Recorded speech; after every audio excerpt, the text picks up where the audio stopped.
Welcome to Become an Idol. I'm Dr. Robin Sargent, owner of Idol Courses. This is the place where newbies come to learn and veterans share their knowledge.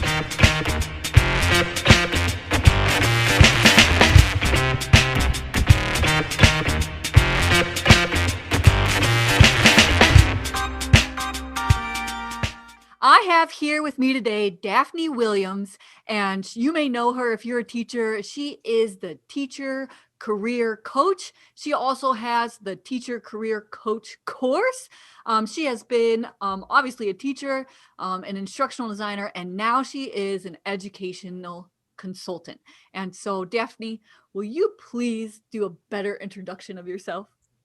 No, I think you did a wonderful job. Hey, everyone. My name is Daphne Williams. I'm a former teacher, and like so many other teachers out there, was kind of put in a difficult position where I really had to do some soul searching and decide whether or not teaching was going to be my forever career. And I eventually pushed myself and left the classroom. So after that, I became an educational consultant. And I worked as an educational consultant for a couple years. I transitioned into being an instructional designer. And as I was doing all these career pivots, I constantly heard, from other teachers that they had no idea how to kind of get started. So during that time, I really started focusing on utilizing my skills to start creating resources to help other teachers find different paths outside of the classroom if that was something that they were pursuing. So that's just kind of in a nutshell who I am and how I got here.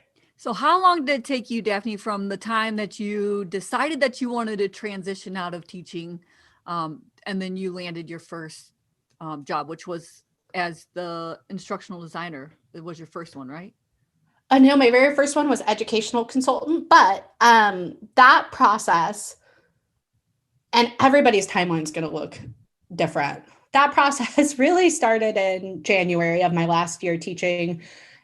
And I was so burnt out. I was going to the doctor for stress related illnesses. I was crying on the way to work. I had to journal my mood just to see how depressed I was. So in January, it really started to kind of hit me in my gut. This isn't right. This isn't how my body, this isn't how my brain usually functions. Just something's wrong with my path. And so from January to March or April, I was just doing constant soul searching. And that's when it was really formalizing that idea of, I need to start looking for other options. And by April, that's when I really started, heads down, starting to apply. I didn't land my first position until June. And that was that educational consulting position. And it honestly changed my life. But in between April and June, there was a lot of heartache. I constantly Googled other jobs for teachers and nothing was coming up that actually made sense. There weren't really any resources. And I just constantly was really feeling that imposter syndrome when I was applying for jobs outside of the classroom, rejection letter after rejection letter. So it ultimately, the application process took from April to June, but there's a storm brewing inside of me for quite a while before that. What do you think was kind of the thing that made that difference for you when you landed that first job? And I've seen a lot of teachers, it usually takes them about 3 months. So you weren't actually alone, but you didn't know that, right? Did you do extra things or? Well, during that time, I started studying other positions, but my educational consulting position, it felt like it came out of nowhere where it was actually, the perfect fit for me. I found it online, and it felt like the perfect fit for me. And all I really had to do was tweak my resume to really fit that specific position. And that's one thing that, teachers kind of have the biggest challenge doing it is figuring out how to actually tweak their resume. Yeah. And so now, I think before we fast forward, but I think maybe we should just kind of clarify what an education consultant does. Oh, it's one of the most sketchy, vague job descriptions of all time. So, so an educational consultant just means expert. So educational consultant just means you are, a subject matter expert in the educational realm. For this educational consultant position, my role is to just be free professional development for teachers throughout the United States. I speak at national conferences on behalf of my client. I speak with school districts and help them understand how they can actually fit this product into their district initiatives, how this product can help support what they have going on in their own unique situation. And it's my specific educational consultant role is a salaried position, but a lot of times educational consultant roles are freelancing positions or roles where a company may want a teacher to come in and even just do an audit of their product and pinpoint things where they can see teachers kind of getting hung up and saying, oh, I don't like this or that. So educational consultant isn't one of the most commonly sought after paths because it is very vague. And a lot of times it's part-time or freelancing. Oh, that's interesting. And so you really did like make a transition out of the classroom, but you went back to serve those same people that were once where you were. Yeah, that's actually one of the easiest pivots for a teacher to do is to stay within the realm of education, but in a new capacity. So even my role as an instructional designer was at an educational company, and my role was to make the e-learning resources and the teacher certification program to help teachers learn how to use the product in their classroom, but virtually on their own time. So actually pivoting inside education, even in a sales role or an implementation specialist or even a customer success manager is always easier because you have this subject matter expert background knowledge that you're able to come in, and those skills are transferable, and educational companies really value that you're able to speak to pedagogy or how teachers would implement it in the classroom. And that's actually a strength when you're pivoting from being a traditional classroom teacher. Oh, wow. And so now that you run the teacher career coach, what's kind of your mission there? I mean, is it to help people with their resumes, or give us more details about how you specifically work with those teachers that, are in the place where you were during the dark night of the soul? Yeah, it's everything, So rewriting the resume is such a huge challenge because I constantly am telling them, to think outside the classroom because a lot of times we get focused on what our classroom duties are, what subject we taught. Many people are asking, well, I'm just an art teacher, or I'm a kindergarten teacher. Are people going to value this experience? And the answer is yes, but when you're using those skills, or let me rephrase that. When you're rewriting your resume, you're looking for what you actually did outside of the classroom. It's putting together the curriculum. It's doing the assessments, the data planning, all the project management that you're doing. Those are the skills that you're really focusing on. So rewriting the resume is a huge, and I would say one of the most critical pieces of what I do. But a lot of it is also the mindset. And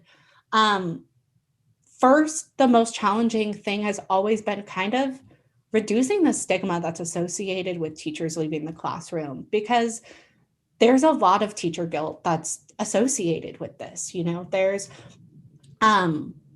There's that part inside of you where you thought that this was going to be your forever career. And even walking to the next role is such a mental hurdle because you feel completely lost. You feel like you're losing a bit of your identity, and all of the outside voices within your professional network are probably going to be pushing and saying, no, but you're a great teacher, so you can't quit. And that's not something that you see in other industries. As an instructional designer, if you knew another instructional designer who actually wanted to be the director of marketing, you would say, you go, girl. good for you. Keep moving up. But if you hear a teacher who's leaving, the initial reaction is like, oh, but you can't, your students love you. And that's something that's a huge mental hurdle for teachers to overcome is um, walking away from the teacher guilt and realizing that you can still put so much back into education, into your community, even if you do transition into a new career. The next thing that I always teach is picking a new path, because if you are a little jaded and you didn't feel like you picked the right path to begin with, you put a lot of effort into this educational position, the next step feels so important, and there's so many directions you can go. It's not just in education. You can start looking for education programs within your community. So if you have museums nearby, those types of positions, usually look for someone to either train the people who do, field trips, to write curriculum, to run like education programs within that organization. There's nonprofit organizations, but then there's a lot of roles that are outside of education altogether, but have a lot of transferable skills. Even something that's off of people's radar usually is office manager positions, just at any companies, because you have all of this planning and organization experience, all this project management. A lot of my teachers actually go into office manager roles. So picking a path and just figuring out what opportunities are the easiest for you to kind of get your foot in the door. And then there's constantly, networking. And then when it comes to the interviewing, making sure that you present yourself professionally. So it's so many different parts of this process need a lot of hand holding, because it's uncharted territory for many of us. Wow, Daphne, I bet there are so many teachers that are listening right now and maybe even just had a little awakening. Just the fact that you said that you could go to places like a museum where there are programs for children or education or even writing their curriculum. So it's really interesting what you said about the mindset. What's kind of your advice when people hear things from their colleagues or their peers like, oh, you're leaving the children behind? And Well, I actually share this story a lot, and it's about a friend of mine who's actually not a teacher. I share this on the very first episode of my podcast, the Teacher Career Coach podcast. But one of my friends is a graphic designer, and she texted me that she had, the perfect job. She's a graphic designer at a puppy adoption company. So she's creating graphics, websites, either about puppies or just looking at pictures of puppies all day. But it ended up being a really negative experience for her. They actually had a really toxic work environment. She said that there's kind of some, bullying going on in her workplace, and she suffered from depression just from not being at a place that was a good fit for her. And she was there for so long. So she ended up actually leaving that company. But the point that I want people to take from this is she doesn't hate puppies and not want puppies to be adopted. She's not a bad person because that culture wasn't a good fit for her, or that specific company wasn't a good fit for her. She just left because it wasn't it wasn't fulfilling her in the way that she thought it was going to. And that's okay. Like, it's okay to walk away from something that's not fulfilling you anymore. And if people kind of push back and say, like, you're a great teacher, you're going to teach in a different capacity. A lot of the teachers that I work with, there are people who have started roles as a software engineer, and they said that they're so much happier. And to add to that, they still help onboard new team members, just volunteer to help walk them through the process, because that part of you is not going to go away. You went into this role with a good heart. You went into this role because you like helping others. And if you go into a new role, you'll still continue to help others and you'll still teach, but in a different capacity. and that will be still valued in the workplace too, right? Like, it's still a highly valued thing to have somebody who cares and wants to be in service to others. They make great teammates? Yeah. Yeah, absolutely. There is one person that I worked with, and she was unfortunately had to just find anything. Her therapist was encouraging her to get out immediately. And she actually just, I am just getting out and I'm getting a role at a grocery store. Like, I'll tutor on the side. And her tutoring gig is not bad. It's like $30 or $35 per hour on the weekends. And she said she has the mental capacity to do it a lot more. But anyhow, she got into a grocery store and she reached out and she said, Daphne, within 3 or 4 months, they started to realize that I had this like training background, even though she didn't really feel like she did because of imposter syndrome. And they promoted her to be, the manager of the grocery store to do the trainings. That's something that people are going to continue to value that and see that you're able to naturally, chunk complex materials and present that to people within the organization. Yeah. And I find that a lot of it has to do with mindset, even in the academy.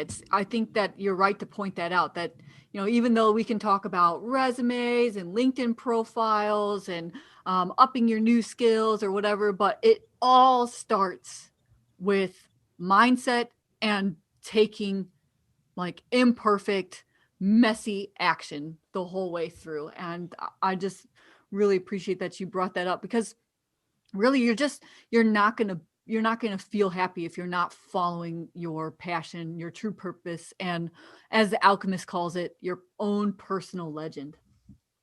Yeah, absolutely. And I love that you say do it messy. For me, I just try and always reiterate that you're going to have to get comfortable failing. And I have failed so many times. Speaking at national conferences in front of hundreds of people, that wasn't something that I saw myself doing. Even starting a podcast or creating a course. These are all things that are scary, but you don't push forward and you don't surprise yourself at what you're able to do or achieve if you don't get comfortable embarrassing yourself and kind of failing from time to time. Yeah, we call failing learning. I love that. I love that. I mean, teachers, we teach growth mindset in the classroom, but when it comes to us personally, we get freaked out, we get embarrassed, and that's totally normal and it's totally natural, but you have to just keep getting better at it. And I'm really good at embarrassing myself now. So now you have definitely worked with teachers who have wanted to become instructional designers. And, because this podcast is, become an idol, what do you think is some of like your best advice that you give teachers who want to specifically, they're like, okay, I'm ready to make a change. And I know I want my passion is instructional design. What's kind of your advice, either whether it's mindset or skills, or how do you approach that? No, this is such a great question because a large amount of my students are obsessed with you and this podcast because instructional design is one of the best, positions to kind of pursue. First, I always ask them, to really, really start to consider if this is the right direction for them by reflecting back on the classroom and the classroom challenges.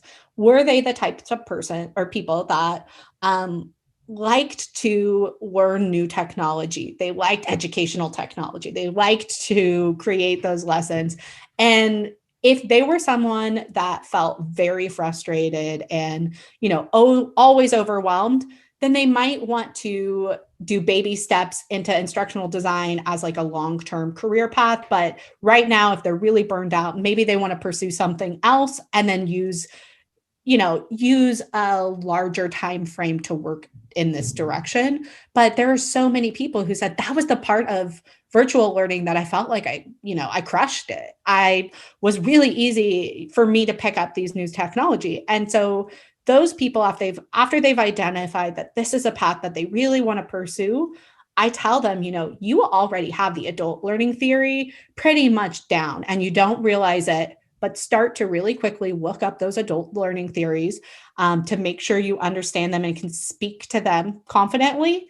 But most importantly, start to look at the industry standard tools and try and download some of the free trials and teach yourself how to do those platforms. So Articulate, the things that teachers probably have never actually seen or heard of. But as you're doing those free trials, if they happen to have a free trial, you also need to be learning or you also need to be creating a portfolio or something to show people, and not something that's kid centric. It needs to be something that a company would see you as an instructional designer and not a teacher who's, kind of dabbling into this world.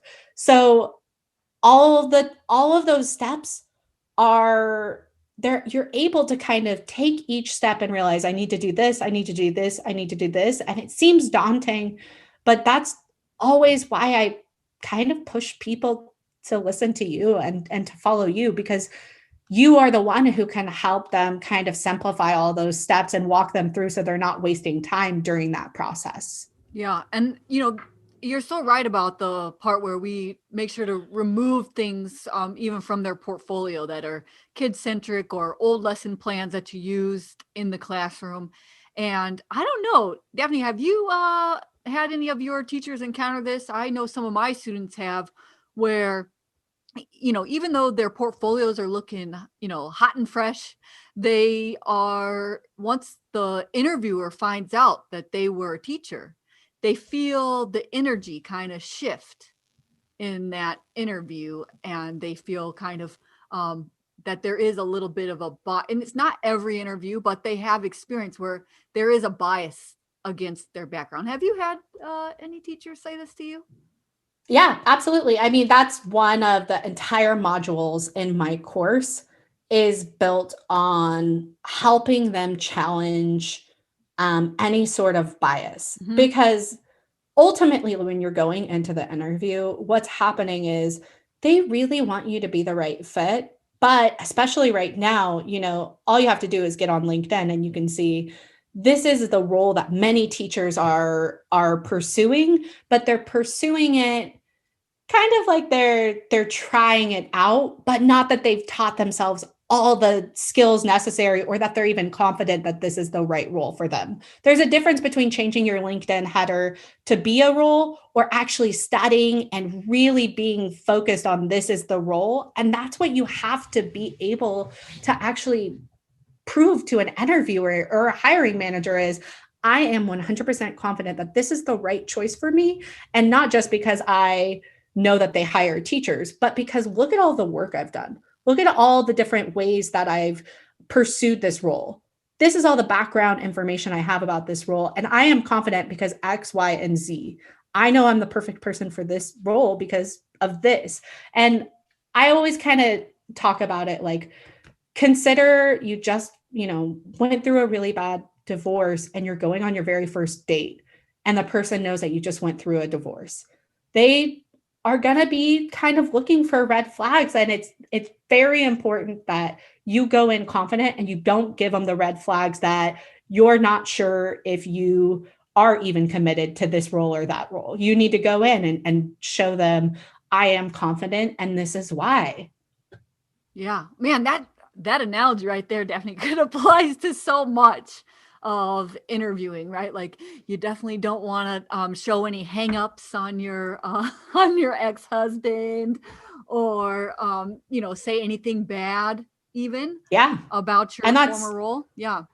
And that's one of the challenges. And it's, I actually, I had my own experiences. If you wanted to sit down with me and have a glass of wine and talk about why I left teaching and specifically like the toxic work environment that I was in, I could vent to you for a very, very long time.